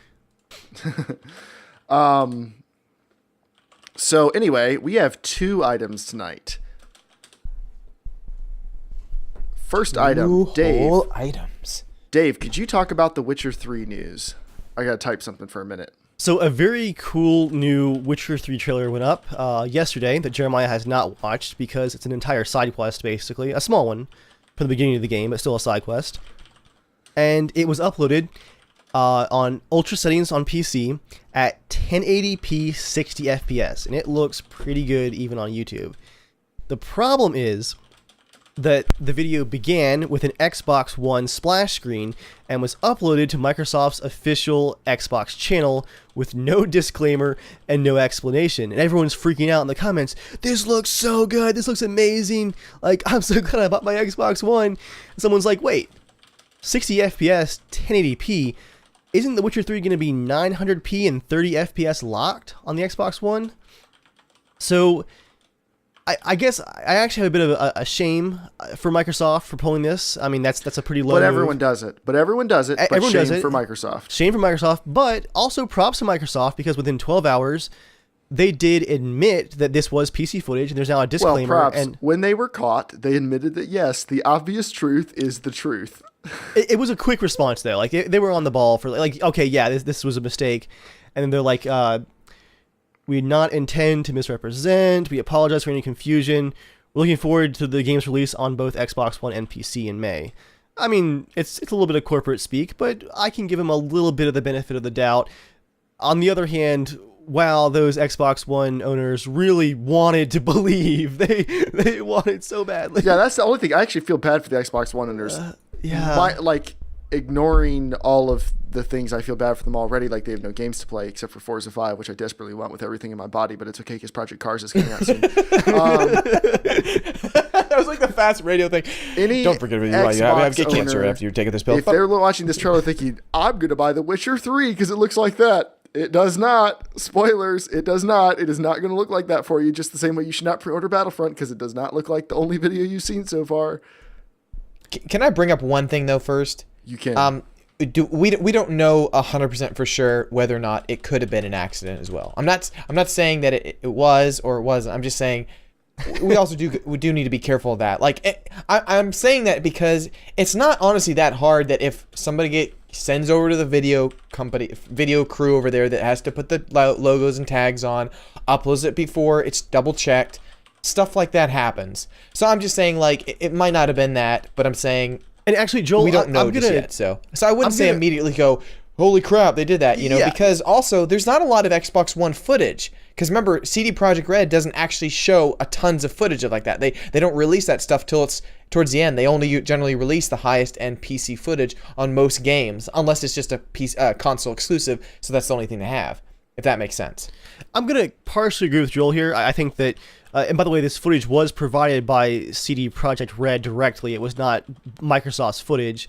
So yeah, I'm not going to call this like 100% like gotcha Microsoft, but like someone along the line went, this is a little iffy, but like, nah, let's just go ahead and publish it. Like someone should have thought about it more, I think. Yeah. Someone should have it's not really consumer but I don't think it could have. I don't think it had to been just exactly like just push it out. No one's going to notice. Because I think that's also a pretty wide thing. I'm like, really? They don't think anyone's going to notice that the game looks like insane and it runs at 60 FPS and stuff. Like, sure. That's also I don't know. That's a lot of assumptions. So I just I guess I don't like bashing stuff until you actually find out, hey guys, we really did something bad. We kind of put it, if they actually said that. But if I don't know. So I don't always jump. I partially agree. Conclusions. Yeah. All right. It is now time for the second item. Rockstar and their customer support issues. We're all a little bit of hypocrites because we're playing GTA 5 and we love it, but hey, for anyone who has their Steam open, real quick before we dig into how awful their support is, I want to hear hours for GTA 5. Who has Steam open right now? I do. I am at 25 hours. Oh my gosh, 20. So this of course includes video editor time. Yeah, 'cause this includes all the time I spent recording Potato Masher footage. I didn't record anything. 46. Oh.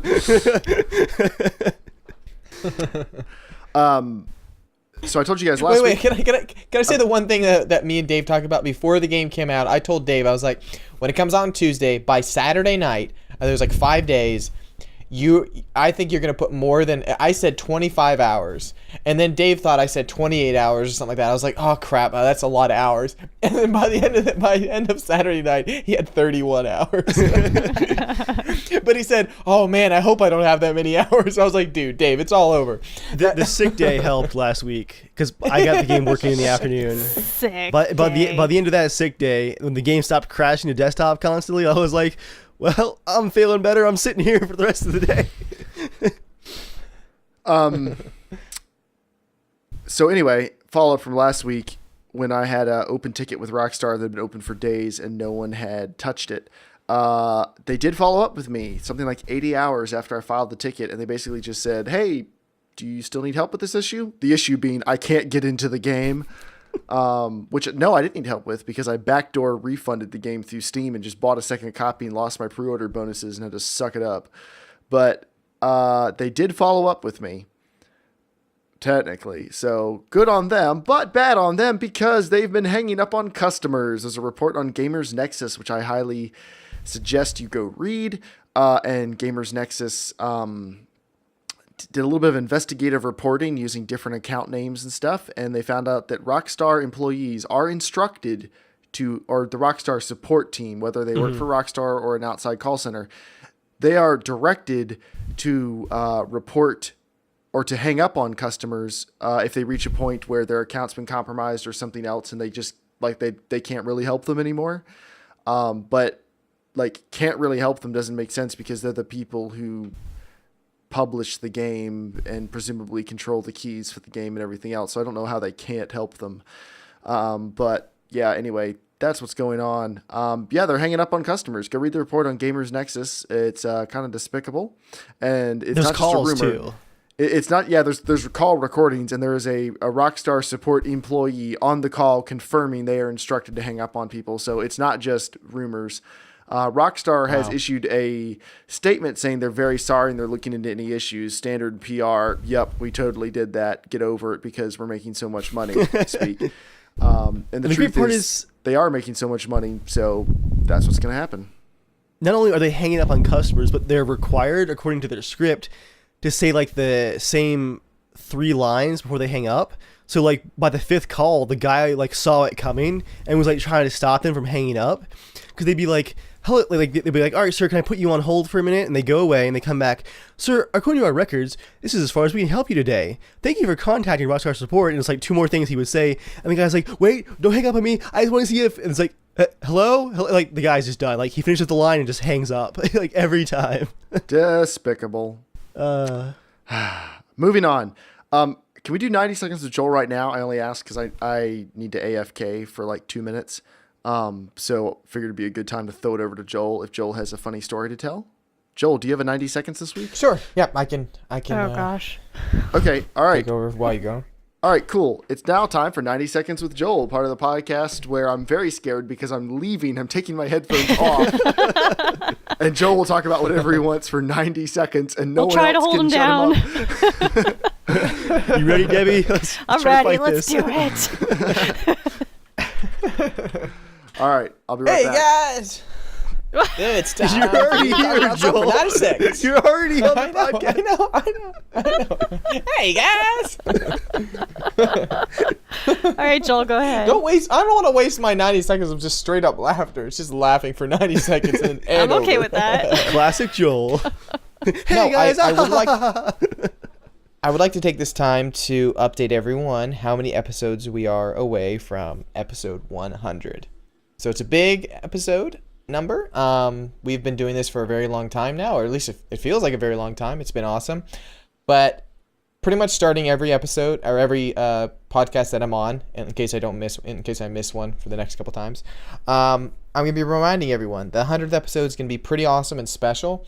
I've been working on some amazing plans. I've been talking with Jeremiah about some stuff, bits of stuff, but I need everyone's help. So I will keep reminding you people to send some stuff because I need your help. I would love for people like for what? What? I'm not saying anything. I plan this. I'm not. I would like to have you guys send in. I would like to have everyone send in some ideas for that podcast, whether it be topics or things like that. I mean, we've been kind of covering news. We've been covering things, whatever we want, kind of. We've been talking about Star Wars and Bloodborne forever. We'd love to hear, what would you guys like us to talk about? If there's a specific topic, email in your ideas. So for the next 8 episodes, there's eight episodes away, email your stuff in. We'll try to keep track of it and see if there's any gold nugget for us to bring out. And that's just one of the special things. But I have a lot of things planned, and I will be divulging some of that. I don't know about any of them. Let's talk about it on the air. All he knows is that it's going to be a special episode. It's going to be pretty awesome. But I'm the main host, and all I know is it's going to be a special episode. That doesn't comfort me in the slightest. Well, I think everyone kind of knows that when we did the 50th episode, we had games and we have giveaways and stuff like that. I'm planning to do similar stuff, so we have a lot of fun times, and so it's gonna be really good. You're not gonna want to miss it. Yeah, we're gonna have some pretty cool stuff. But so 8 episodes away, I'll be reminding you every week to send in some of your ideas, topics, whatever you guys want us to cover, and we'll take a look and see if any of them are good ideas, and if they're not, we'll just make our own. But definitely send them in. So that's all I have to say. So stay tuned. Cool. In 8 weeks. It is now time for Grand Theft Auto 5 on the Potato Masher. One of the most requested. What was that noise? that's the what? God, so what's the like thumping music all the kids are into these days? Like, I'm gonna figure it out. The thing they were into in 2011, yes. What music? What music? Dubstep. Yeah, there we go. I was about to say dub wub. It sounds like that. Oh, he's so old. No, I hate freaking dubstep. I hate it so much. It feels like I'm listening to the Transformer movie. Joe, all the music you like that I've listened to is just someone like on a synth pad going for like 30 minutes. You're like, it's genius. It's recorded in like a field of grain as the sun sets. It's like a synthesized whale noises or something. I listen to Bonobo. I listen to ambient music. Bonobo is what I'm referring to. Quiet. Yeah, chill music. I like the chill music. That's good music. That's really good music. That's good music, not the dub wub the kids listen to. Yes. Joel said as he shook his cane at the computer. It's not me. The children are wrong. I like all. If you can attach that music to stupid YouTube videos with like text flying everywhere, you can't do the same thing with Bonobo music. Oh, so watch me. That's why. I see the new way I'm going to be trolling Joel for a while. 360 no scopes. Anyway, it's now time for Grand Theft Auto 5. I am dropping a link in Twitch chat. That is a link to the unlisted YouTube video. It's not live yet. Don't start playing it yet. I'm giving that to anyone who wants to watch it along at 60 FPS and 1080p with the rest of us. You may watch it using that link. So queue it up, and I will tell everyone else when we're going to start playing it. Grand Theft Auto 5 is one of the most requested games for the Potato Masher, and it should be a pretty awesome. Like, people have been asking for this for a while. This and The Witcher 3, people have been talking about, mostly saying, I don't think it'll work, and please, can you tell me if this game is going to work on the Potato Masher? Since last week, I have been recording quite a bit of footage for it, and we have a lot of stuff to show you. So we're gonna get ready. I'm gonna give everyone like an extra 30 seconds or so to get that link queued up and ready to watch. Don't watch it yet, Spec. Oh my goodness, Spec just opened and started playing. Come on, how dare you? Watch with the rest of the podcast. All right, does everyone have a copy of it? All the hosts, do you have a copy of it ready to go? Yep. Yeah, I'm actually having to watch it at 240p. Probably not at 60 FPS then, is that what you're saying? No, because I'm tethering via my phone, so I can watch the Twitch chat on here. Gotcha. So, and I just don't want to use up a lot of my data. Oh no, that's fine. Man. That's fine. You've seen it before. I've already seen it, so I'm good. All right, is everyone ready to watch? Yes. Ready. The Potato Masher playing Grand Theft Auto 5 in 5, 4, 3, 2, 1, go.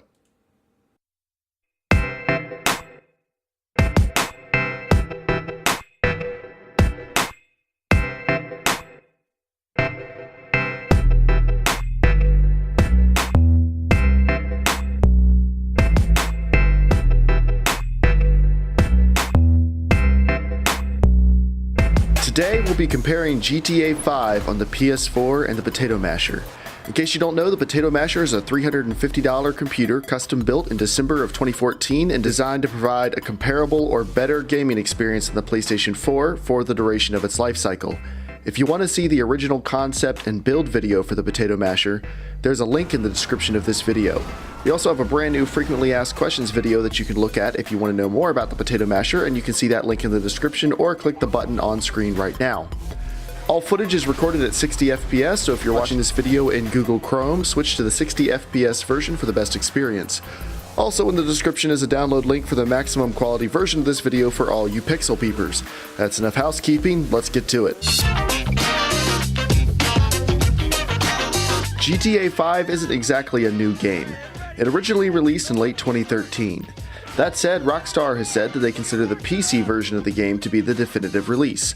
For the past 4 months, we've received tons of comments from people excited to see how well the Potato Masher handled this game. The only game more anticipated in the comments is The Witcher 3: The Wild Hunt. We've also received a fair amount of negativity from people who think the Potato Masher is going to buckle under the weight of such a demanding game.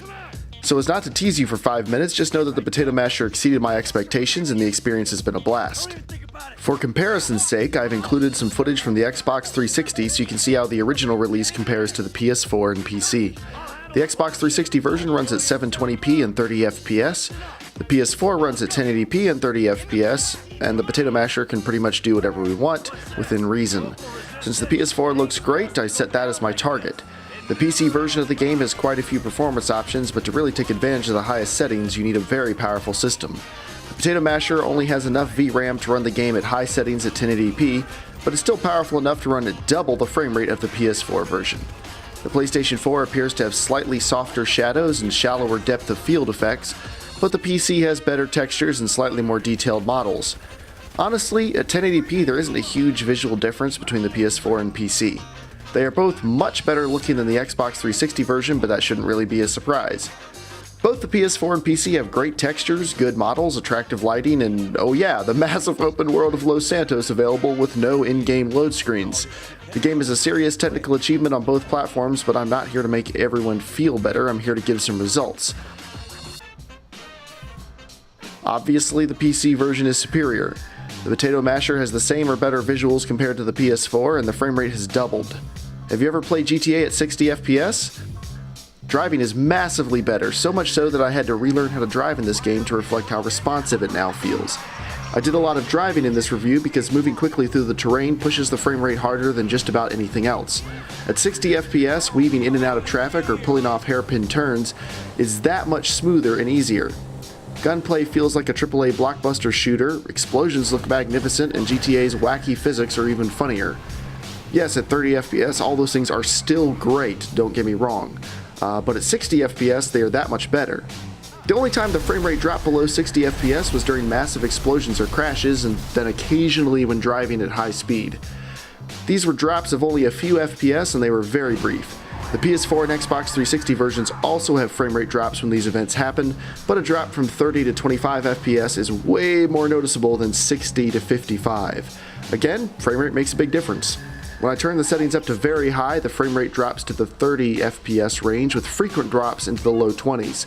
GTA 5 is really designed to be maxed out on very high-end systems, so it's no surprise the Potato Masher struggles with ultra grass detail with massive amounts of ambient occlusion and 2x anti-aliasing on reflections. These are very nice visual features if you have the juice to run them, but they add maybe 10% to the visual fidelity while costing 50% in performance. In my opinion, the high settings are where it's at. If you're curious what settings I use to get that locked 60 FPS, there are links in the description of this video to the settings for 1080p high, as well as a few other resolutions and frame rates that I mentioned later in the video. There are also links to a couple articles that will help you optimize your copy of GTA 5 to run this well. One final word on the visuals is if you play GTA Online, you're going to need to drop your settings just a little bit to maintain a locked 60 FPS. I found just turning the grass detail and the shadow detail down one click each maintains 60 FPS while accounting for the extra latency present in online gaming. So far, I'm betting no one is really surprised. 1080p at high settings isn't that hard these days for even a budget computer like the Potato Masher. Let's get to the really impressive stuff. Let's Let's say you spent the same amount on your monitor as you did on the Potato Masher and you want to play GTA at 1440p. That's probably a pipe dream, right? Well, no, not at all. I V-synced the game at 30 FPS and set everything to medium at 1440p, thinking that was probably as good as I'd get. Well, it ran fine, so I got crazy and bumped it up to high, and it worked. The Potato Masher can play GTA 5 at 1440p at high settings at a very steady 30 FPS. If you're the type of person who demands 60 FPS out of your games, then you're going to have to drop the quality settings down to low to get 60 FPS out of the Potato Masher at 1440p. As you can see, low still looks great. The resolution bump makes the visuals better and mostly makes up for the reduced textures and fancy shadow effects. Personally, I would have no problem playing the game like this. Of course, I had to try 4K just to see if it was even possible. Well, not only is it possible, but 4K 60 FPS absolutely works on the Potato Masher. Now, there are frequent frame drops on it, so I wouldn't guarantee a 60 FPS locked. You're looking at more of 45 to 60 FPS with everything on the lowest settings, and yeah, the shadows look kind of nasty, but it's running 4 times the resolution and double the frame rate of the PS4, so, get over it. Fortunately, if you're okay limiting yourself to 30 FPS, you can play at medium settings with no problems, which I did for about 20 minutes or so. The frame rate was stable, and I had no real visual complaints. You might be thinking, who cares? I only have a 1080p monitor, why does it matter if the game can be played at 4K? Well, remember when I said the PS4 and PC versions were very comparable at 1080p? If you use NVIDIA or AMD's resolution super sampling options, you can render the game at much larger resolutions and then display them at 1080p on your screen for better looking graphics. As an illustration of how impressive this is, here is the Xbox 360 footage at 720p proportionately. Here's the PS4 running at 1080p. Now let's add 1440p on the Potato Masher. And lastly, here's 4K, also and obviously on the Potato Masher. See how much bigger the resolution is? The cars, people, and other world objects are all being rendered with much greater detail when you run at a higher resolution, even if you downsample the image to fit your 1080p monitor. To show you how nice this can look, here's the same story mission from earlier in the video, but this time the Potato Masher footage is 4K at medium settings and 30 FPS. Same frame rate as the PS4, but greater visual fidelity.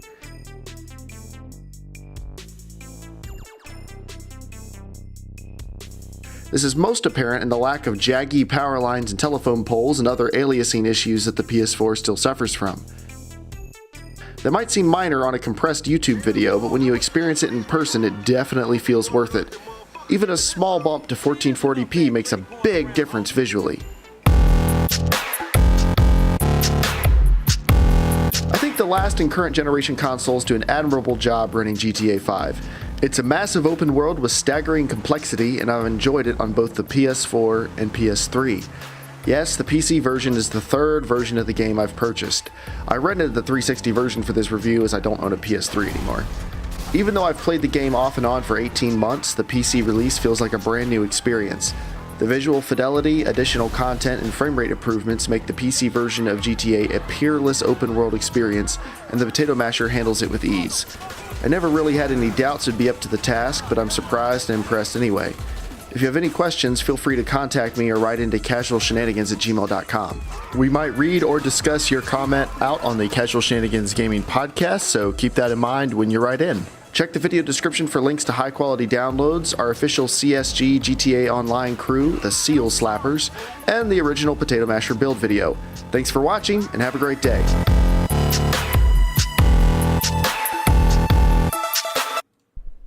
And there we go. Any comments anyone has on it? I've seen this 3 times now, and it's still just so good. It's just the comments in the beginning, and just the crushing reality. Oh, I enjoyed this way too much. This is the first time I've seen it, and I loved it. Good job, Jeremiah. Thanks. Good job, Potato Masher. And You Potato little Masher. workhorse. Yeah. You little workhorse. Oh, you Potato Masher. With your jiggly door. Speaking of That's where which, it gets its power. I am going to be getting a new case for that. Dave's old Cosmos case. Another Cooler Master case, because I haven't learned my lesson with the Wave Master or whatever Debbie's case is called. We're going to be moving the Potato Masher into that case, which is very Yes, there she is. It has space for all the things the Potato Masher needs, like the one hard drive and the one graphics card. What scale is this? Here, Dave, That's the wrong one. run us through some features. Talk loudly. It weighs, I think it's 42 pounds empty. It has steel carrying handles. Is that the one that caught on fire? Yes. No beating around the bush. That's what happened. I don't think. Oh, and just for you, Jeremiah, this is what you're excited about. Soundproofing foam. Ooh. Yes. Pre-dusted for you too. You're welcome. Thank you. Thank you. Actually, I'm trying to see if you can see it on camera. You see can. the scorch mark from behind the motherboard tray. It's still there. I've tried to scrub it 3 times. It won't come off. It's like it scorched the steel itself. It's got, what is that? 6 5.5-inch bays. The bajillion hard drive bays. Fan taking the bottom. Power supply at the top. And it's ridiculously oversized. So. Cool. The Potato Masher is going to be moving into that within a week or two, and it's going to be... Most exciting for me is I get like 8 square feet of floor space back once this thing is gone. Yeah, and it's... I mean, it'll feel Potato great Masher, in your it's gonna apartment, be Jeremiah. warm. It's going to be a little warm. Nothing to do about that. But... Yep, I'm excited about that, so I won't have to hear the rattling aluminum case anymore. But that is GTA 5 on the Potato Masher. Before we move on, did anyone else have any last comments you wanted to throw in? I'm not like fishing for comments here, but if you had any particular thing you wanted to ask about, get clarification on, or whatever else, since this was a pretty big video for us, does anyone have anything they want to add on before we move on? Yes, actually. Okay. I was really impressed at how the Masher is keeping pace with my 980. Because as you guys know, like I really like to push the settings, and even with tweaking and stuff, I do mostly very high, but also some high settings, and I'm getting 60 FPS at 1440p with like mostly high settings. But the Potato Masher, like looking at the footage, especially if you download the video and look at the raw file, the experience is pretty close. Like I appreciate the extra like NVIDIA PCSS shadows and stuff like that, but most people will look at my screen and like a 1440p screen on the Potato Masher and be like, oh, this looks great. This is the same thing. Mm-hmm. I'd say like 75-80% of the population would be in that boat. Because high settings are where it's at. Very high or ultra is a scam. Not a scam in the sense they're trying to deceive you. Not a scam. If you are buying new video cards to play at very high settings, you are buying into a scam perpetuated by graphics card manufacturers that you need $1,000 of graphics cards to be able to play things at usable resolutions. Scam's a little heavy, but you are part of the problem. My $250 R9 290, I am playing Grand Theft Auto at a mix of the max settings all the way down to high normalish settings. Like it varies depending on the thing, but I'm playing at 4K at 60 FPS on one graphics card. High settings Does it just are look where insane? it's at. It looks so good, dude. It's so good. High settings are where it's at. I think after getting the Potato Masher, I don't think I'm ever going to upgrade for Ultra again. I'm going to upgrade for High because after playing with it, like it looks so similar to most people, and it's so much easier to do. The Potato Masher is right on the best part of the curve where the performance is cheap and you notice the difference and you're not paying for crap you don't need. And that is what you should be doing with the gaming computer, unless you have the money to like spend on something way nicer, in which case go for it, like do whatever you want. But yeah, I'm really enjoying that. Anyone have anything else? My one other last little note. It's not even necessarily the GTA on the Potato Masher, other than I was gonna say it sounds like the game has been really optimized. Like they did a good job. Not that it's like optimizing down or up, but just that it sounds like it runs really well on a lot of different types of settings. Yes. You know what I mean? Like it reminds me of like a good Steam game where it's like, hey, you have a crappy computer, it's gonna still run it pretty good. You got a really good computer, it's gonna run it really nice. And actually, so one question I asked. Oh, go ahead, Joel. Go ahead. Sorry, I thought that was it. Go ahead. I was just continue. Dave answered a couple questions of mine. I had, I think it was today or yesterday. I can't remember now. But I was asking him. I was like, how come the PS4 is struggling at 30 FPS with the graphics, and only because I mean, like I've seen the actual technical specs of it, and I'd say it's actually a pretty good system. And and what Dave told me basically what it comes down to is most of the specs in it are really good and should run it fine. It's really just the video card in it that's a little lacking, especially for these games. And so, because I was like, you know, it's got, I mean, obviously got a nice hard drive. It's got it's got more than enough RAM for this kind of game. I'm like, well, I wonder why it is. Its problem. You know? Yeah. It must be just really the video card. So, anyways, I just thought I was just kind of interesting, but it's nice to see that it runs really well. So I hope to see more games that run just like that. Yep. And actually, Joel, what I was going to say was the data going to last for a long time. Yeah, the only thing I saw was that the problems that the games had, like crashes and stuff, have all been like third-party drivers, third-party programs that honestly Rockstar just can't test for everything. Like I saw one guy who has a VPN service like I use, but his particular VPN, like the DLL file for that would cause GTA 5 to crash just to be installed in Windows. And for people who do video recording, DxTory for some reason, just the way that it hooks causes some crashes. But like Rockstar can't test, every possible PC application. Yeah. So the game itself is actually solid enough that it still works with a lot of that stuff anyway. Just there's a couple issues, and apparently they've actually been fixing some of those crashes too. Yep. Anybody want to donate and share GTA 5 on my computer so I could test it out to see how it works on my rig? Just use Steam Family Sharing. I'll give you my Rockstar. I'll give you my. Actually, I'd have to change the password to something else. If someone else wants to give Joel their Rockstar account information, because it's my old Rockstar account from years ago. I've got a password on it that's used for a couple other things. I hadn't thought about it. I can change my password and give it to you. It's not that I don't trust you. Don't worry about it. No, it's okay. We will get it to you. One of us will. We will make sure. Only because I'm probably not going to buy it for a little while because I'm going to probably buy Witcher 3 instead. Just because honestly, like I've just played so much of that game. Yeah. Like I really want to see how it looks graphics wise on the computer, but I just don't foresee myself playing too much of it. But I'm gonna probably get it down the road when maybe if it goes on sale all this summer. Okay. So. All right. It's now time for the rest of mail time. Mail time, extra mail time. You can write into the show, casualshenanigans@gmail.com, just like Kanan did. Hello, everyone. It's me, your boy Kanan, a.k.a. Mr. Tolerance from Amsterdam. I've only ever heard you referred to as Kanan, never Mr. Tolerance, so I guess you're Mr. Tolerance now. I just wanted to hear your opinions on Star Wars The Force Awakens, the new trailer that came out. I almost cried when I watched it the first time and had the biggest goosebumps ever. Cannot wait to see the yellow text rolling on the cinema screen. As always, stay casual, slap a seal. Best regards, Kanan. Joel. Yeah. What I figure I'd just toss this over to you. What did you feel when you saw the Star Wars trailer? I know. I don't think I honestly, I'm not even gonna say I'm a nerd because, dude, Star Wars to me, I mean, as a kid, I grew up with watching it. I mean, I remember my sister, my brothers, all of us. It honestly was something that, at least for my family, just growing up, like it was something we all enjoyed.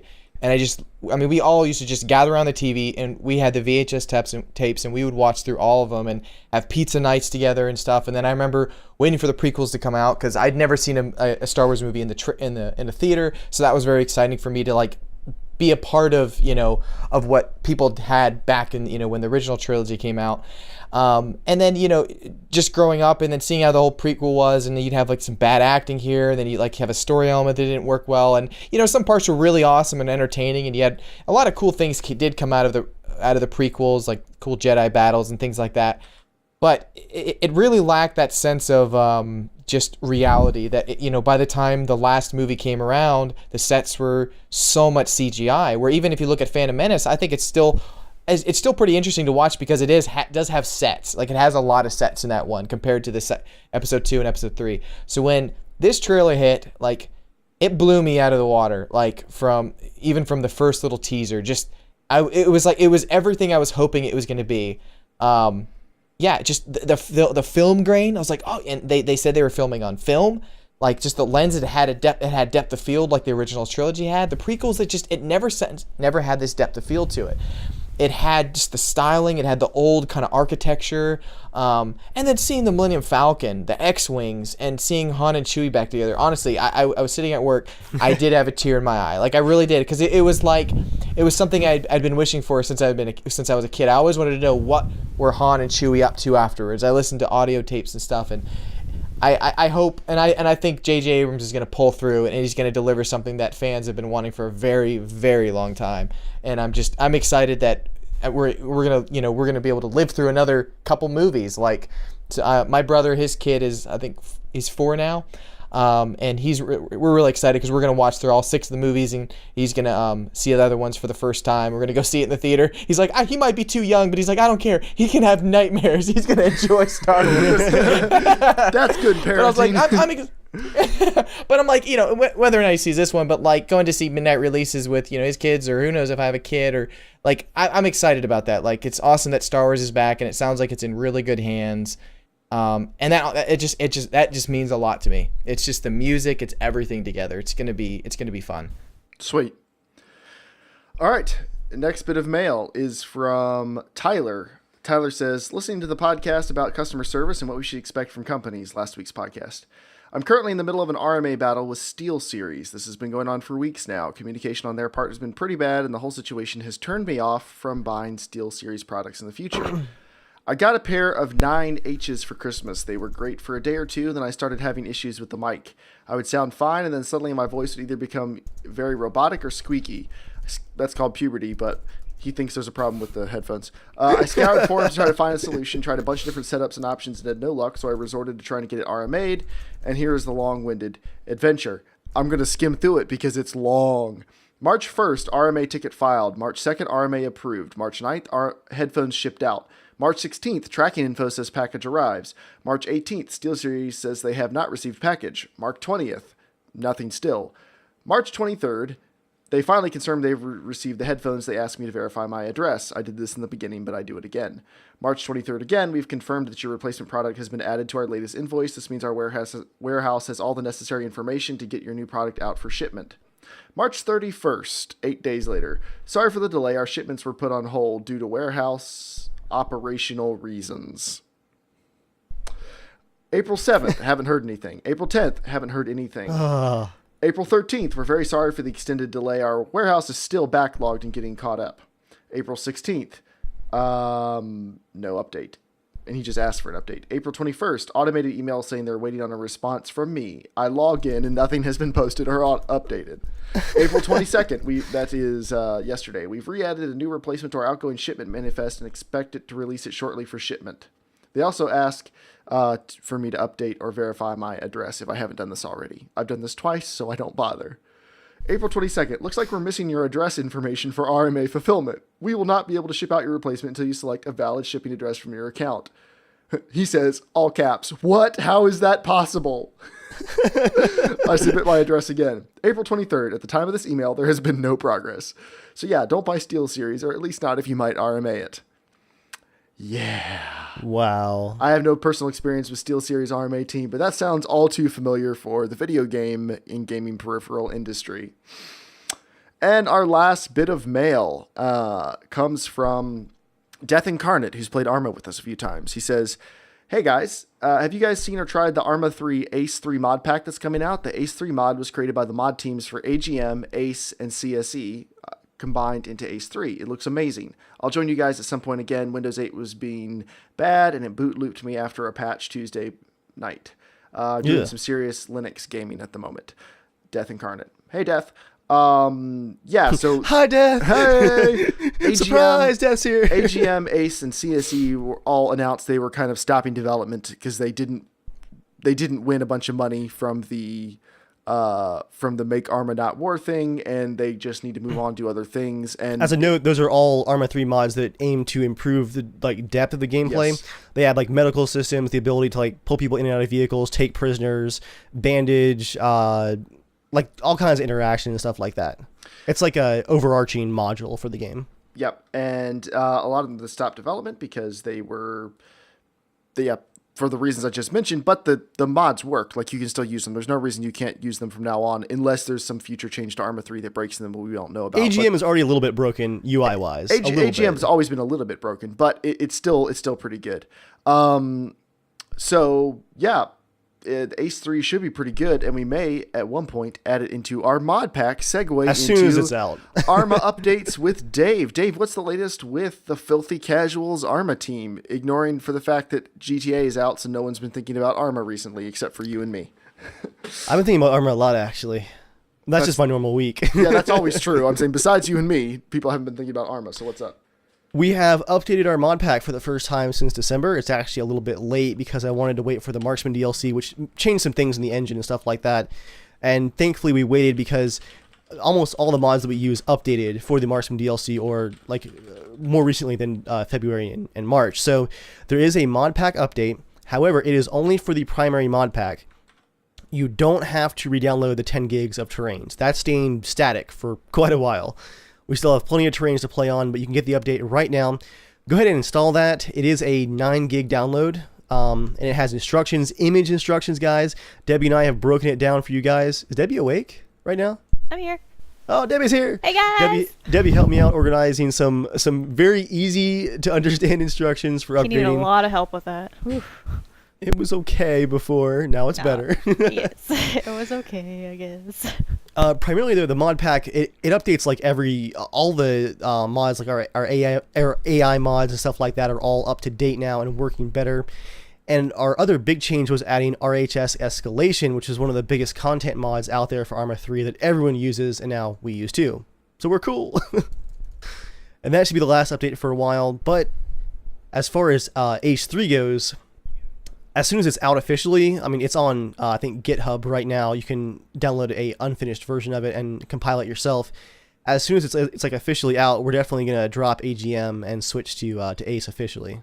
Because AGM is great, but it's also very script heavy, and it drops your frame rate a lot just running it in the background. Ace should be a lot lighter and look better and have better functionality. So Cool. And it is now time to talk about what are we playing this week. As if we don't already know. I'm going to take a second to plug GTA. Seriously, come join the Seal Slappers. We're named that because that's all I could get through the GTA content filters. Although the list of banned words was released, and Casual and Shenanigans are nowhere on there. There's a lot I of saw other... Casual. I didn't see Casual. Really? Yeah. But they say lists. it's banned. Yeah, maybe there are different lists going around. There are a lot of words on there that are weird, and I did not know were words, and there are a lot of words you would expect to be on there. But yeah, join the Seal Slappers. If we know who you are, we'll promote you up the ranks and come play with us. You can see when we're online. And as always, the TeamSpeak information for the Patreon supported TeamSpeak channel is in the description of this podcast. So go check it out. And tonight, if you are watching the podcast live, 8 p.m. Eastern Standard Time, Thursday nights on twitch.tv/germgaming, come play Grand Theft Auto with us after the show tonight. So yeah, GTA 5, that's all I've been playing. Anyone else? No, Attila. Oh, Attila, yes. Dave and I recorded a new Attila episode, which will be going up shortly. I need to ask you when. Yeah, you do. Tomorrow, I'm guessing. But we'll talk. All right. I've been busy. How does it run on your new CPU, by the way? Because you said that it was quite a difference. Great. So my 3570K is no slouch. It's a great gaming CPU. I was running at 4.5 gigahertz. It handled every game great. My new 4790K is better for video rendering, but for most things, you don't really notice the difference, but that's okay. I was buying it for video rendering. But in Total War, I'm not getting as much stuttering like when you're zooming into the battlefield as I used to, and everything, my frame rate overall seems to be better. Which apparently Total War can use 8 threads, even if it was never maxing out my CPU as it was, but apparently it's more efficient when it spreads things out over 8 threads. So that's pretty cool. Yeah. The game's definitely running better.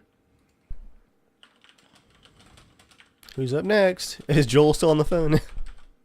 Yeah, I'm still here. You guys were talking. Jeremiah usually goes, "Who's next?" and says Joel. And then Joel, I'm like, hey, I'm playing some cool Joel, games. what have you been playing? What have you been playing?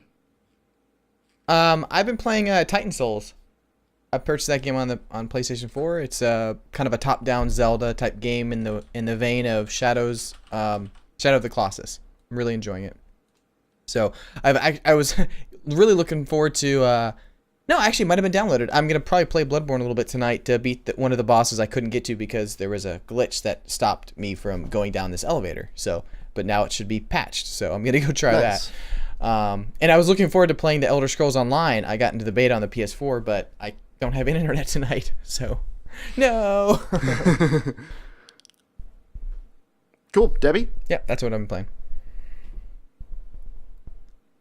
Debbie? I've been playing the wine game. Sorry, the mute. I forgot it. Okay. So Debbie? yeah. No, Debbie was making the glug, glug, glug noise. Yeah, sorry. My mouth was occupied with wine. I've been playing GTA, of course, and GTA with a little bit more GTA on the side. Debbie just keeps sending out like memes conveying how much she wants to play, like the heavy breathing cat and the y'all got any more of that GTA thing. I gotta say, on the PC, man, I'm having a ton of fun. It feels like a new game. It does. And the thing is, we've barely scratched online. Like, we're just now getting into start doing heists, which is where you earn the real money to actually pimp out your pad and get better cars and weapons and stuff. So, like, Wait, we've you can barely pimp out your scratched the surface. apartment? I believe so, can't you? With what? Or you can More buy better wine? houses. There's luxury houses you can buy. I want a house that overlooks all of Yeah, Los you can buy a Santos with better like a house. fancy pool and stuff. That's what I want. Ooh, yeah, nice house. Yeah, I need to earn some money. Something we Screw can this have in a apartment game, life. but not in real life. Oh, man, Norman money. You know what's funny, Joel, is I still have not hit a mission that I hadn't already played on the 360. How much GTA did I play on that vacation? Like, A bit. I'm like 12 hours Yeah, into the you played a campaign lot. now, and I haven't seen a mission I haven't seen already yet. So, You played a lot. yeah. For me this week, I'm playing GTA 5, of course. I'm playing single player, I'm playing online, and I'm editing videos still. Like, the editor is so much fun. The game world is so detailed. Like, it's fun just to go into the editor and, like, watch what you missed in that gameplay clip. Like, in 3D, like, the way that people are reacting to you. People getting, like, hit and arrested and stuff off screen. Shotgunned in the face that you never even noticed. I also played some Last of Us on Monday with Joel and John, and that game remains fantastic. I unlocked the bow, Jeremiah, and went ham with it. It is so much fun. Do you have the bow yet? Yes, I do. Oh, I don't like it's all right. Yeah, John's like, you gotta get good. You have to get used to it. Like it'll be an adjustment. And I got like 6 downs and 8 executions in my first round with it. And I was like, I'm home. Because in the single player of Last of Us on the PS3, that's all I used was the bow. I loved it so much. So yeah, Last of Us. Console times, good times. Then Attila, and then a lot of Arma mission editing and just Arma showcases. I'm having a ton of fun just playing around in some of the other showcases and stuff. Cool. Yeah. All right. I believe that's our show tonight. It's been a big one. It's been a doozy. Dave, unless there's anything else you need to add? No, You're we moved casting pretty fast. furtive and- eyes back and forth at the sheets. No, yeah, I'm like looking at all the times and all the notes and stuff, and I think we actually covered everything pretty efficiently this week. Is it Sweet. time? It's about time. Yeah, I'll be honest. We're just shutting this thing down so we can play Grand Theft Auto. Come hop I can on. actually I can hear Debbie's twitches like over the feed right now. Come hop onto the TeamSpeak channel within like 10 minutes or so. We'll be getting stuff going. Thank you, everyone, for coming out. If you don't watch the podcast live, you should, because that's where the fun happens in the comment sections and stuff. See you later, Lanky Soldier. And follow the show at Casual Shenanigans on Twitter, at Germ Gaming, at Evil Viking. Follow us on YouTube, Germ Gaming, Evil Viking 13. And if you would consider supporting us on Patreon before we move all our stuff behind a paywall and you can never see it again. We're creators. We deserve to be paid. A lot. Would we drop every single person if we did that? Like, how many people would just like, and we have 3 members. Dang it. But yeah, thank you everyone for coming out. Thank you for listening to us. This past month, the Bloodborne cast is now our most popular podcast ever. But not just that, even ignoring that one, the podcast has grown actually quite a bit in the past month or two. By quite a bit, I mean like 30 or 40%. On audio downloads only. So thank you to all of our new listeners. There's a couple hundred of you out there, it would appear. So thank you. Thank you everyone for coming out and listening. I think I've said thank you enough. Does anyone have anything else to add before we go? Yeah. Guys who are our new listeners and our old listeners, you guys not only support the podcast on Patreon and stuff like that, and by showing up and hanging out in the chat, but tell your friends about us. And if you enjoy the stuff that we do, just share it and get the word out, and so we'll keep growing. Have your Yep. friends play GTA with us. Yeah. And that too. Tell your friends about the podcast, and then like immediately GTA, like right after that. we do get requests from time to time, more when we were playing a lot of DayZ, which we hopefully will be back to again sometime soon. But we get requests from people who want to play with us. The easiest way to do that right now is if you own Grand Theft Auto 5, don't buy it just to play with us. That's dumb. Buy it if you No, want it's to play not. it. Buy it because it's awesome. Yeah, buy it because it's awesome and you want to play it. But come hang out with us and play Grand Theft Auto. Just apply to join the Seal Slappers. That way I'll recognize your name when you hop into TeamSpeak, and come say hi to us. We'd love to meet you. And with that, everybody, I'm trying to think of some Grand Theft Auto way to close the podcast out besides just screaming obscenities. I can't think of anything, so for Stay this fast, stay furious. End it with explosions. Don't tug at my heartstrings like that, Debbie. We'll see him again. I've watched that music video more than once. With that, everybody, stay casual.